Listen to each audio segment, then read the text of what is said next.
I kind of look at it like, man, did anyone realize that the most powerful spells that you can cast on people, they're in tongue, and those are the most powerful?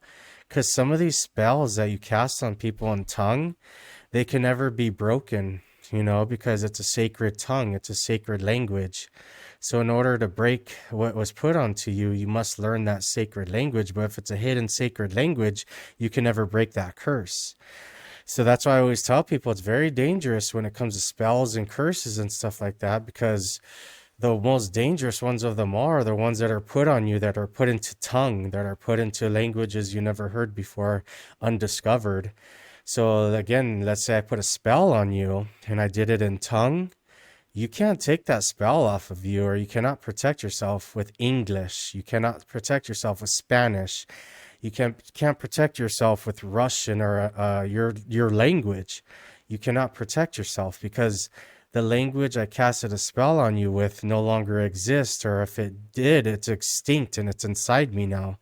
Now can I resurrect a sacred language? Can I resurrect certain languages spoken in tongue? Yeah, but it's inside me, like I resurrect it, I bring it out, but again, if I ever do cast spells on you, or I do hexes, or I do any type of magic, most of it I do is not in English. It's not in any languages that exist. It's actually in tongue. It's actually in sacred language that it's extinct. It's no longer exists. It's nobody even knows about it again because it's within the body, within the temple, within the flesh. So that's why I tell people you got to be very dangerous for some of these tongue speakers, some of these spellcasters that speak in tongue or speak in sacred languages. Because again, you can have a spell. Again, they're like, damn, I can't get the spell off this person, or they got the strong hex on them, or what is going on? We have tried every single language possible and none of them are working. And it's like, well, yeah, because someone did it in a sacred language and did it in tongue, you know? So I tell people like I did it before, and a little like you got to get in the moment and hear it and understand it. I did it before in the car. It's like I can't really do it now. It's like you got to be in the moment and understand. Like you really got to dig deep into it to bring it out. But it's just a different type of language. It's like like jata pasiata funfuasa kya sombona diatiacho bafo penkinciata chapo diato bafo chia consigna fu bomba sa chingo fu pa ya con forza tincho da fu singaposa tempa fu chaquincho la. And then you learn more from that and it flows and they all connect. And it's funny because in some ways, even though what I'm saying kind of like it's technically with an English, with an alphabet sound waves, I guess you can say. But when you really dig deep into the tongue and the sacred language, it's no longer going to have an alphabet vibration to it. It's no longer going to have a sound of the alphabet, but you got to start it off with the sounds of the alphabet and connect it. And then once it starts connecting, you dig deeper, you start losing your vision. And then all of a sudden it takes control. And then you got to do what you got to do in a sacred tongue, sacred language. And again, if you really hate the person and you don't like them, then you do what you got to do, and it's their fault they couldn't protect themselves. Because I've had a lot of hexes and spells and dark magic and voodoo put on me, and I should have been dead. I should have been suffering, and not me, like, I suffered a little bit, but nothing compared to what's put on me. And then again, when you reverse the roles and you start giving others a taste of their own medicine with yours, with a little bit of yours, they can't defend themselves. Because like I said, I'm gonna say it one more time, I hold the sacred language. I got the tongues of the languages you need to break these spells or curses or whatever is on you, whatever you can't explain, or whatever you've been trying to do with every language that it's in existence right now.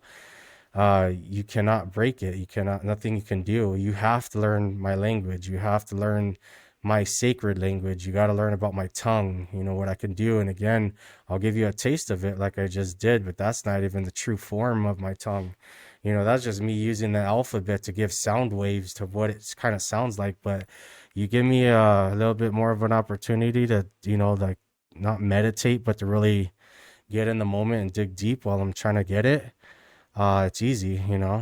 Um, but again, it's not something you could just bring up and do. It takes time. And I practiced this for a while, but again, I also couldn't understand what am I hearing? What is going on? Like I said, sometimes you guys will hear, you know, I can't say voices, but things will come to you and they will not speak English. They speak a sacred language, and then all of a sudden it's weird. Like your brain, your mind, your spirit, your soul, it all starts connecting what something's trying to tell you. So at the same time, they're learning English from you. You're learning a sacred language from them. So you're like trading knowledge, information, right? Let's say you learned who these voices are, what they are, what's coming to you to speak to you, right? And then they come in this sacred language, and then all of a sudden it's like this weird connection where you hear the sacred language, but at the same time you understand it, what they're saying, but you speak back to them in English. And when you speak back to them in English, you're teaching them English, and the connection's like, well, this is, again, they're not saying it in English, but they're saying it in their sacred language, where they're saying, this is what this means, and this is how you say it. And then you tell them, like, well, this is what this means, and this is how you say it in English. And then you're trading information. So again, whatever's coming to you, it could be a spirit, a voice, it could be a spirit or an ancient being or a god or whatever it is. That's how you can tell when someone's telling the truth or not, because sometimes when these angels or demons or gods or, spirit or voices, when they come to you, they do not speak English, or they do not speak the language you speak. They speak languages that are extinct. They speak languages that you've never heard before. And then, like I said, you hear it, you can understand it, you could speak it in some ways, but you truly can't understand it. You know what I mean? Like, until you get practice or hear it more or get what's going on. And again, what you trade, it's like money, but instead it's language. And you're trading your English language of what it means and how to understand it with a sacred language, which is theirs. But again, if you don't have something to trade with them with, when it comes to language, they're not going to give you their language. They're not going to share this knowledge with you. They're not going to say, hey, this is what it stands for. This is what it means. This is how you use it. They're going to say, well, what are you going to give us? Well, I'll show you. I'll tell you about the letter A. I'll tell you about the alphabet. I'll tell you how each letter sounds and why. I'll tell you when you connect letters, what they say and what they mean. And then all of a sudden they're doing the same thing back with you, but it's in their language, their tongue, and again, who knows where they could be coming from a dimension that hasn't been discovered, or a dimension that's been destroyed, or a dimension that hasn't even been born yet. They're coming to me and I'm gaining this knowledge, but I'm sharing knowledge with them. But again, it's not that easy. They don't just trust anybody, and they don't just do trades with anybody. They only trade with the ones they trust or they understand that can use what they have. Again, because I can feed them English, and they doesn't mean they're gonna know how to use it. I'll feed them all the English all I want in the world. They're not gonna know how to use it. So again, if they feed me their sacred language, which they have, or they show me how to, they spoke in tongue, it doesn't mean I know how to use it, but once I figured it out, I do. Like, I got it. But at the same time I figure it out and I learned how to use their language, they're doing the same thing with English. We're learning off of each other, you know? So I don't know. I hope that makes sense to you guys. I don't want anyone to feel shy or embarrassed what comes to you or what you can't understand. And like I said, I know some of you might say, well, I'm hearing voices or I'm hearing these sounds, I don't hear them speaking to me. And it's like, well, how do you know they're not speaking to you? Did you know most things that come to you, you are expecting them to be speaking English to you? But they don't even know their language. A matter of fact, they don't know French, they don't know Russian, they don't know these languages we have today. When these things come to you, they speak a language that's extinct or doesn't exist anymore. They speak a language that wasn't born yet, because there are some things that come to you and they'll speak to you, in languages, in tongue, and you realize, oh man, it's like weird. You feel it like, damn, this language or this tongue that they're coming to me in, it hasn't even been born yet. It doesn't exist yet. And then sometimes you get the voices, or you get the ones who come to you and they're speaking a different language or in tongue. You're like, oh, okay, like this is extinct. This did exist. It's been destroyed, but it's coming back now. It's being resurrected, and they're trusting me with it. And the only thing I can do in return is like, well, I can only give you back as English. I can give you the alphabet. How do we communicate? How I do it. That's the only thing I can do. But again, they don't care because that's the only thing they can do. All they could do is give me their, we'll call it alphabet, but they call it something different. But they give me their symbols, their sounds, what they mean, how they use them. So again, that's how we traded knowledge. That's how we traded language. And again, this language some of it hasn't been born yet. And the other language was born, but it's extinct. So that's why I tell people I have it. It's within me, and I bring it out when I want to. It just takes, sometimes I could easily, and other times it just takes a little bit of time. But there's never been a time where I can't do it because I've just been doing it for so long. And it just took me a time to understand it. So again, that's the best gift you can give them, is give them the English language, give them the alphabet, teach them like a teacher would, and, make it your own way.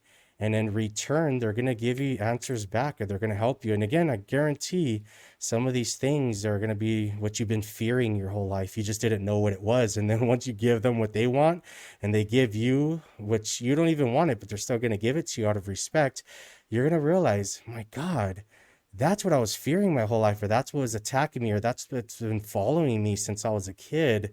And now I get it. And I wasn't communicating with them, and they never gave up on me. And I'm not going to give up on them. And then all of a sudden, your communication comes back. And then, you guys are talking. You guys are, and it's summer. Like, dude, I already know it's real. Like, how is it that I'm able to pick up this that doesn't even exist yet? I know where you're at.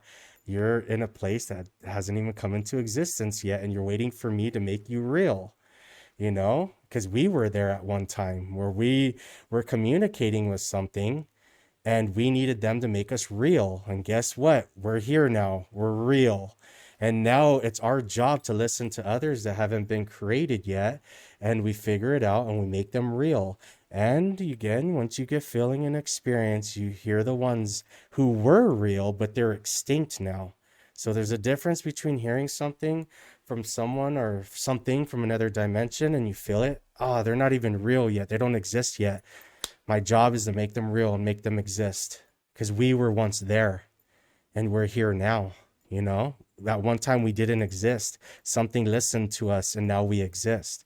And then of course you get others that come to you and you figure it out. You're like, oh, you did exist. You're not like the others I heard where they don't exist yet. You did exist, but you've been destroyed. You no longer, you've been extinct for a very long time. Matter of fact, you've been extinct before this universe began. So how wonder nobody can find you guys. How wonder nobody can communicate, or how wonder nobody can resurrect you guys. You've been, gone before the Big Bang, but you're here now. So let me help you, So I got the greater knowledge of how to communicate with the both of them. And I guess that's what makes me so special. And I accept it now. Before I couldn't. I didn't want to, but now I do. Anyways,